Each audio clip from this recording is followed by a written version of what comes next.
Hi guys, Puddin from BIA World of Warships with the game for you in my Tier 8 Premium Japanese destroyer, the High School Fleet Harekaze. Now, my captain skills are going to be Priority Target, Adrenaline Rush, Last Stand, Survivability Expert, Basic Fire Training, Concealment, and IFHE. My modules are going to be Protect My Main Batteries, Better Aiming, Protect the Engine, Faster Rudder, and Concealment.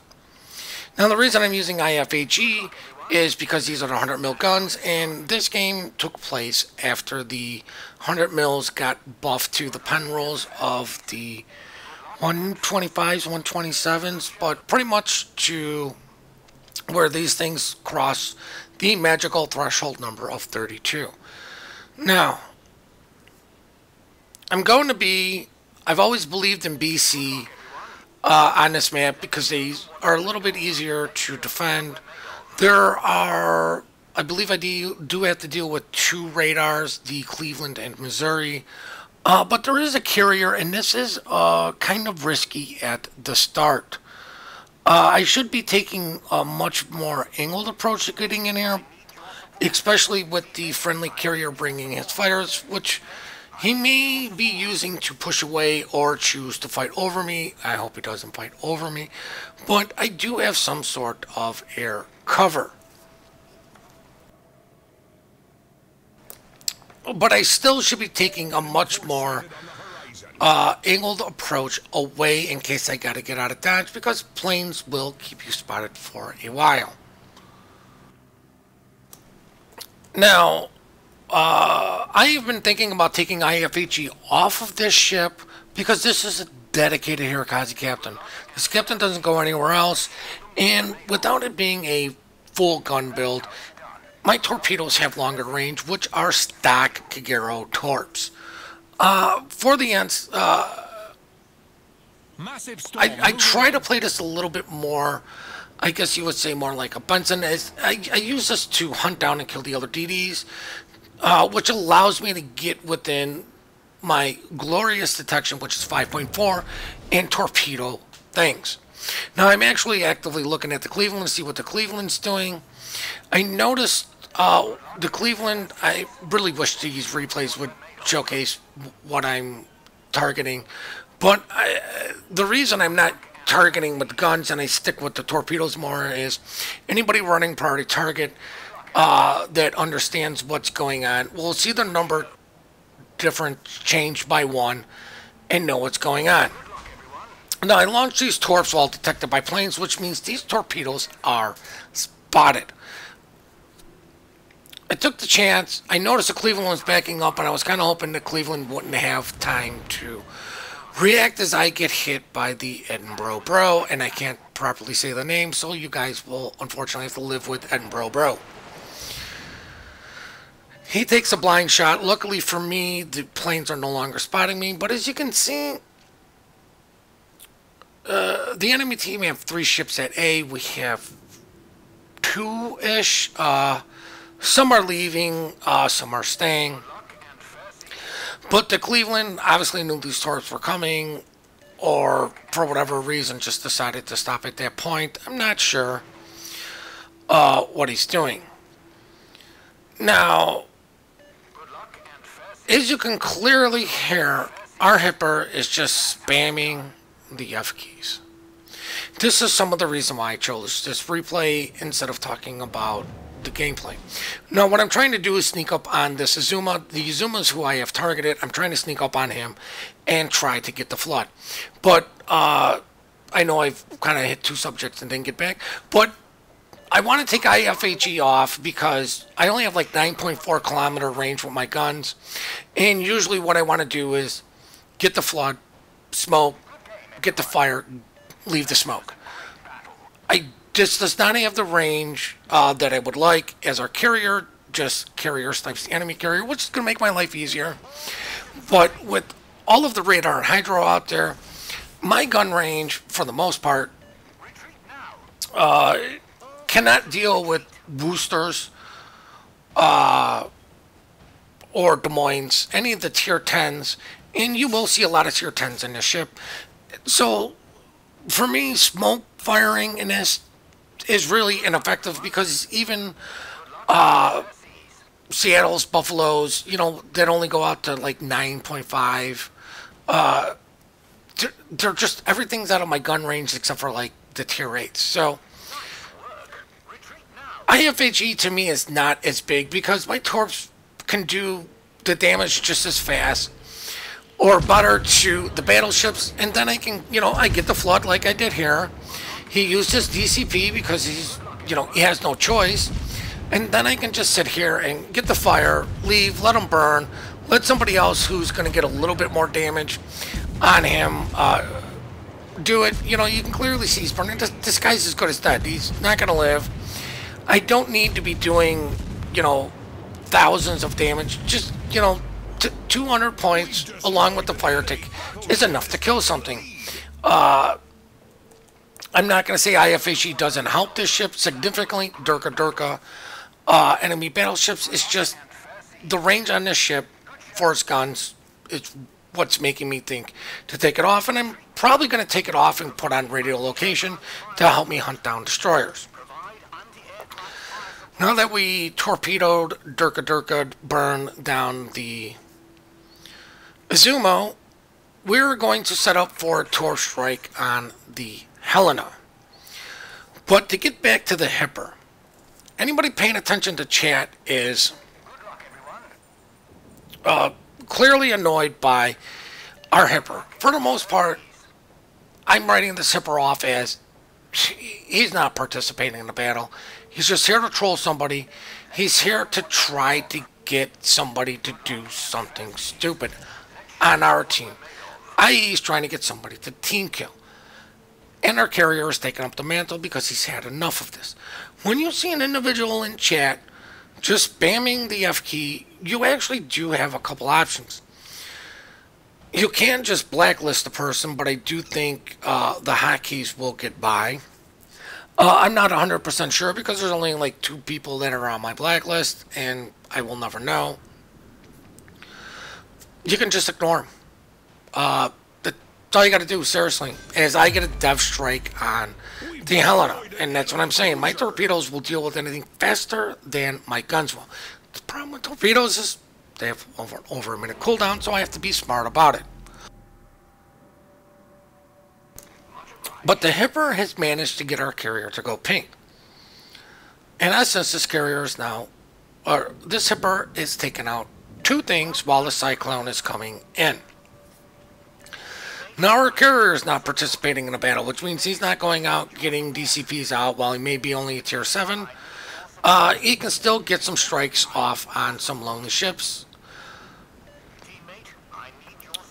To where somebody else can burn them down. So our Hipper isn't participating. Our carrier isn't participating, which means we are technically down 2 ships. Because the problem with going and team killing something is the refractive damage. This guy has a chance to not only kill himself, but to kill the Hipper. As I'm sending torps on the Otago as the Cyclone is setting in. What I'm about to do to the Otago is like it's risk reward. This is going to be very minimum risk for potentially okay-ish reward. If I can get a fire, good. The risk and the reward for this situation is actually extremely low. I highly doubt I'm going to detonate the guy, but what I'm going to do is just chip away at this guy. I don't need to do massive damage. And as you can see, the Cyclone's coming in, it's going down, which is why I decided to open up. Because I knew he wouldn't be able to turn his guns to actively shoot at me unless his guns were on his side. And I was able to get in some cheeky little chip damage. It was minimum risk, and I got rewarded minimally. That's usually what you want to do with your Japanese destroyers, even like the Kagero. When it comes to a gun battle, is the risk reward is you're going to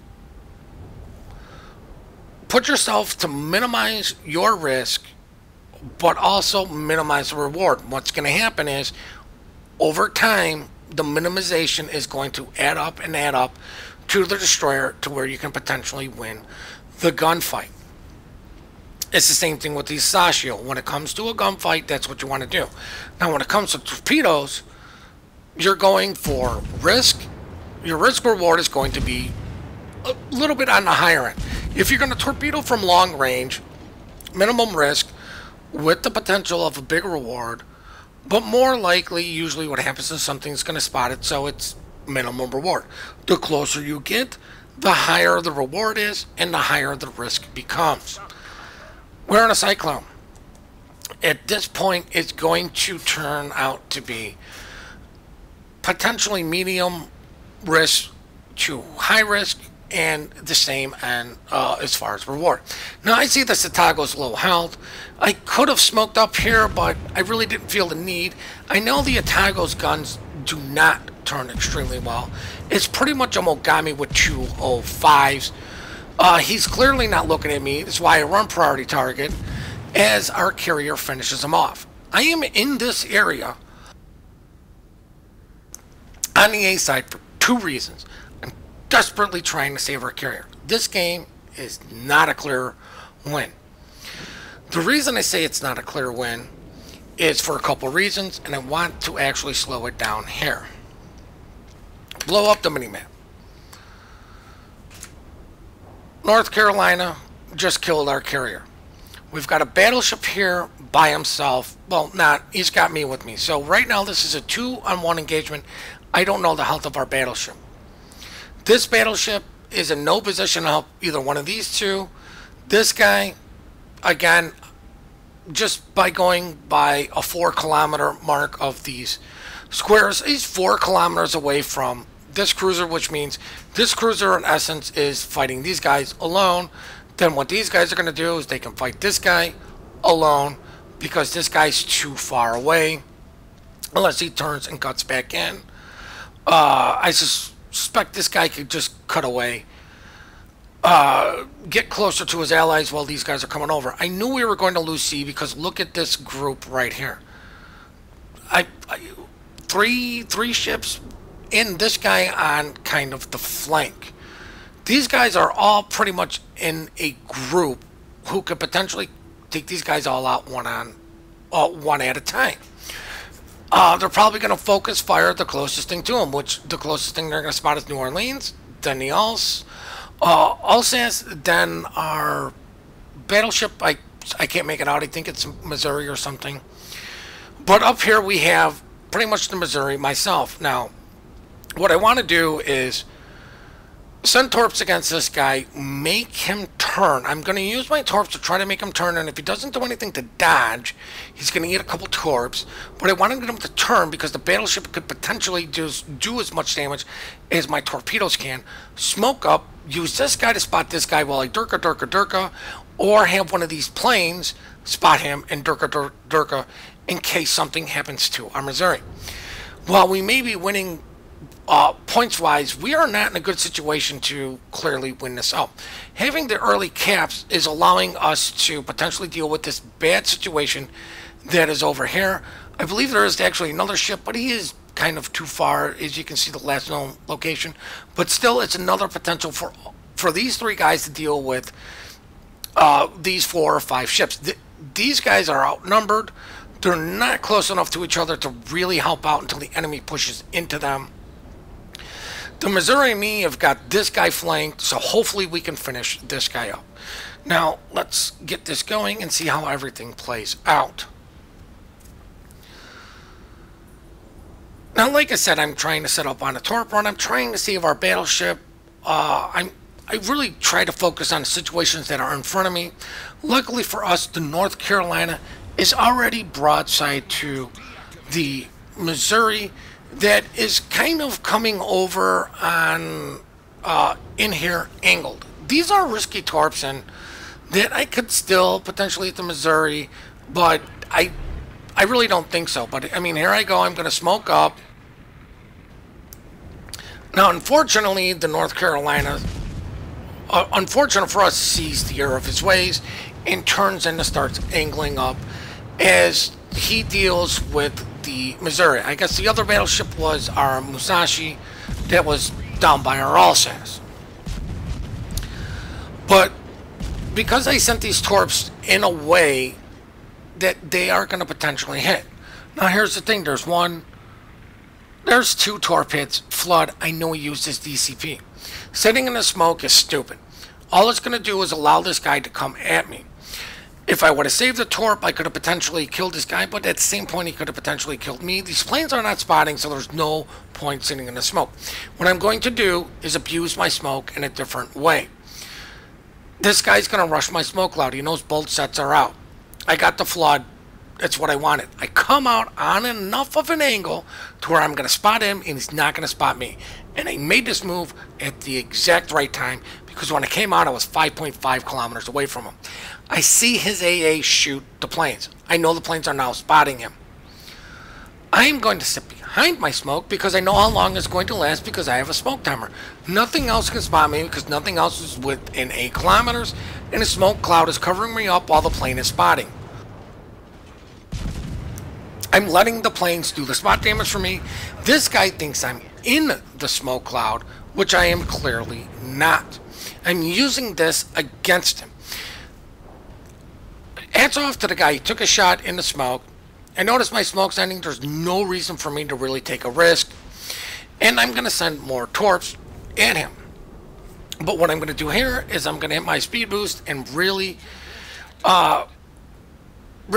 put the distance between us. And those planes had to spot these torpedoes because they picked me up just at about the same time. I'm going to do a little wiggle. I noticed that this guy shot all of his guns.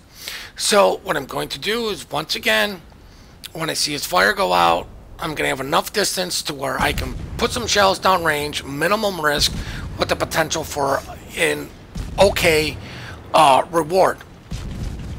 Put them on fire. Awesome. As somebody's letting the puppies out. Now, fire damage is 100% healable, but more importantly, what's going to happen is this guy is going to have to use a heal, which he's going to sit in the back. He's already far enough back. He's taking a long way around. Now, the thing about radar right here is, now I know the Cleveland just uses radar. For those of you who do not know, the way radar works in a Cyclone right now is anything over 8 kilometers from me cannot see me. Even if the guy uses radar, the only ship that can see me is the ship actually radaring me. If I'm in a smoke cloud or not spotted, that guy outside the 8 kilometers radars me. There is a ship within there. He will see me. In order for the radar to pick me up and have multiple ships, the ships have to actually be in visual range of me. It was a change they made a while ago.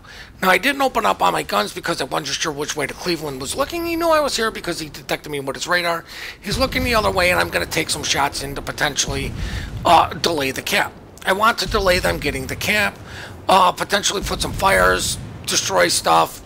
I just want to do some damage. I'm doing the, damage over time. The minimum it's going to eventually build up on some of these targets. I'm trying to really maximize my damage through my torpedoes, not through my guns. But the other thing is, if I was in a smoke cloud and say there was something that had me on hydro, well, we all know, obviously, the guy can see me, because he's well within the 8 kilometers, because there's no hydro that's over that. But let's just use curve first, for example, because it's 5.8 kilometers.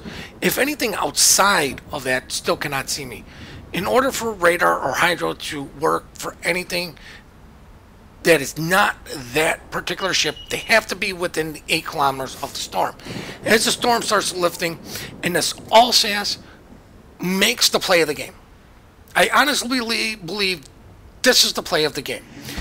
We have 2 caps, but at the time, the all SAS ignored the battleship, killed the radar cruiser. The reason I say that was the play of the game, because if he did not kill that radar cruiser, I am going to play a lot more passively and try to use the caps for the advantage. He didn't have the health to deal with the Iowa to outright finish him. So he shot at something I believe he could have potentially killed. Maybe his guns were just looking that way and it's just blind luck and I'm giving the guy too much credit, but I'm going to give credit where credit is due until proven otherwise. It was the correct thing to do was kill the Cleveland, because now it's 2v1 instead of a 2v3. Neither one of these two have radar. Neither one of these two have hydro. The only thing they have is planes. Anybody who plays a DD well enough, and I am targeting the North Carolina, will know exactly how to stay away from the planes.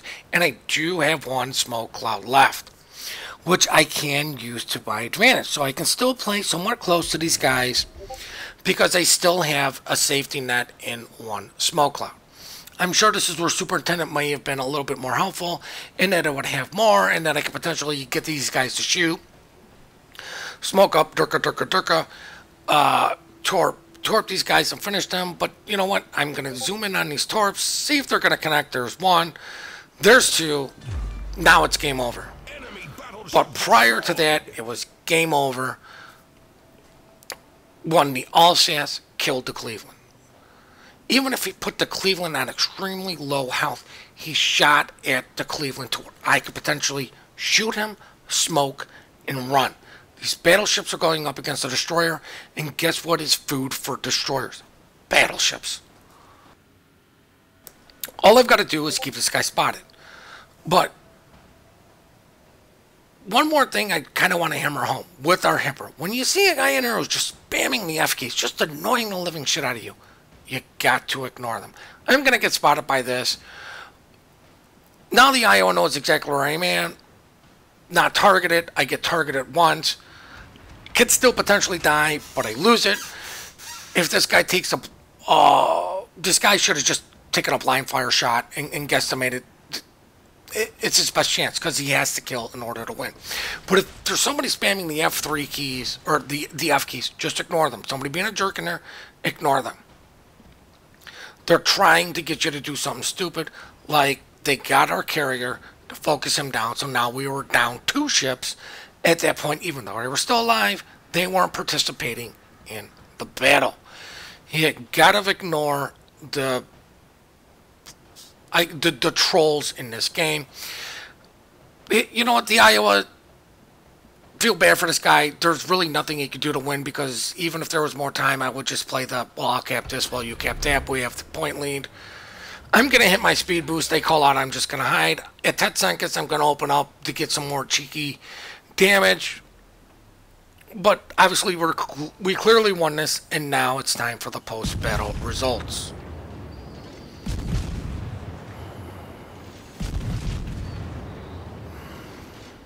Now, I hope you guys really did enjoy this replay. And like I said, if somebody's being annoying with the F keys like the Hipper was, you just have to ignore them. They're trying to bait you into the team kill. You just can't do it. It really more or less detriments the team instead of helps when you just kill the guy. He was clearly being a troll.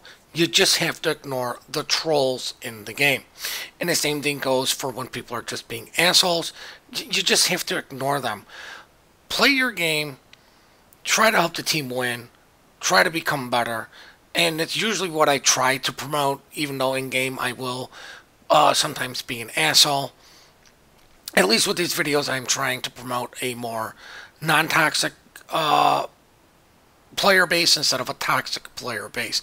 I'm guilty of being toxic myself, so I will not say that I'm without sin.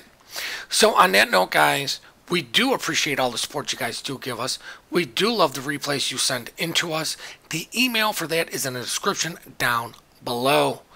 Please remember to compliment good teamwork, good team plays. As we can clearly see, we are quick to report, slow to compliment. Please hit that like and subscribe button, and have yourselves one heck of a great day.